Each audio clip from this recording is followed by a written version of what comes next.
اسی طریقے سے یہ جو معاشرتی معاملے میں اصلاح کا دائرہ شروع ہوا ہے، اس میں ہم دیکھتے ہیں کہ ابتدا میں ازواج مطہرات سے خطاب ہے، جسے دلیل بنا لیا بعض لوگوں نے۔ یہ احکام تو صرف ازواج مطہرات کے لیے ہے، حالانکہ میں نے اصول پہلے بتا دیا، چیریٹی بگنز ایٹ ہوم۔ جیسے حضور فرماتے تھے انا اول المسلمین، دیکھو میں تمہیں اسلام کی دعوت دے رہا ہوں، سب سے پہلا مسلمان میں خود ہوں۔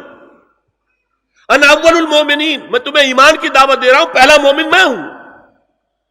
تو جب تک انسان اپنے کردار سے بات واضح نہ کرے تو واز جو ہے وہ مفید نہیں ہوتا، مؤثر نہیں ہوتا۔ یہ مولانا امین احسن اصلاحی نے مجھے بتایا کہ ان کے استاد حمید الدین فراہی نے یہ کہا کہ سورہ احزاب میں گھر سے باہر کے پردے کا بیان ہے اور سورہ نور میں گھر کے اندر کے پردے کا بیان ہے۔ تو اصلاحی صاحب کہتے تھے کہ اس جملے نے میری آنکھیں کھول دی اور قرآن مجید روشن ہو گیا میرے سامنے، ورنہ اگر یہ بات سامنے نہ ہو تو آدمی اٹکتا ہے، جگہ جگہ پر اشکالات پیدا ہوتے ہیں۔ دیکھیے سورہ احزاب میں کیا کیا گیا۔ نمبر 1، پہلے خطاب ازواج مطہرات سے، بعد میں عام کر دیا گیا۔ نمبر 2، بتایا گیا کہ عورت کا اصل کردار کیا ہے، اس کی اصل جگہ کیا ہے، گھر۔ نمبر 3، استیزان کے حکم کا آغاز ہو گیا کہ گھروں میں اجازت لیے بغیر داخل نہ ہو، لیکن یہاں بھی صرف نبی کے گھر کی بات ہوئی ہے، عام نہیں۔ پھر محرموں کی ایک چھوٹی فہرست ہے جو سورہ احزاب میں آ گئی ہے، اور گھر سے باہر کے پردے کا حکم آ گیا ہے، یہ سورہ احزاب میں ہے۔ سورہ نور میں استیزان اب عام کر دیا، کسی بھی گھر میں داخل مت ہو جب تک اذن نہ لے لو۔ یہ دیکھیے تدریج، پہلے حضور کے گھروں میں داخل نہ ہو، اب کسی بھی گھر میں داخل نہیں ہو سکتے بغیر استیزان کے۔ اور احادیث مبارکہ میں اتنی سختی آئی ہے، میں بعد میں آپ کو بتاؤں گا۔ دوسرے یہ کہ گھر کے اندر پردہ جو محرموں سے پردہ ہے، محرموں سے پردہ، محرم کون ہوتا ہے یہ سمجھ لیجئے۔ محرم وہ ہے جس سے کبھی بھی کسی شکل میں کسی حالت میں شادی نہ ہو سکے۔ اب ایک آدمی جو ہے اس کے گھر میں فرض کیجئے کہ ایک بہن ہے، تو اس بہن کی دوسری بہن سے وہ شادی نہیں کر سکتا، لیکن اگر وہ بیوی مر گئی تو کر سکتا ہے کہ نہیں؟ اس لیے وہ محرم نہیں ہے، نامحرم، سالی نامحرم ہے۔ آپ کا بھائی ہے، اس کی بیوی ہے، بھابھی ہے آپ کی، آپ دیور ہیں، بھابھی سے شادی تو نہیں کر سکتے، لیکن اگر بھائی کا انتقال ہو جائے تو آپ شادی کر سکتے ہیں۔ تو شادی ہو سکتی ہے تو وہ محرم نہیں ہوا، وہ نامحرم ہے۔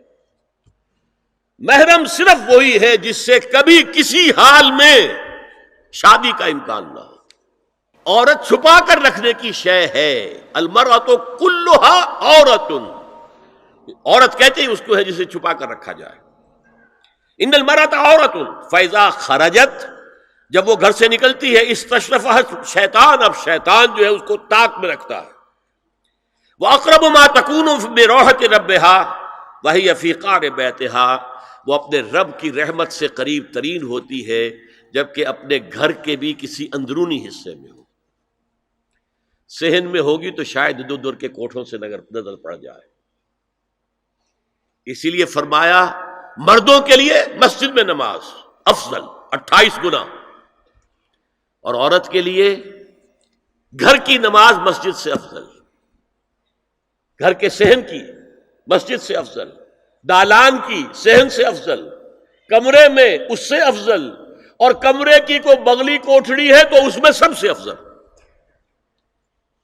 یہ احادیث نبی اکرم صلی اللہ علیہ وسلم مزاج ہے نا، اس سے بن رہا ہے، ایک معاشرت وجود میں آ رہی ہے۔ لَقَدْ كَانَ لَكُمْ فِي رَسُولِ اللَّهِ أُسْوَةٌ حَسَنَةٌ،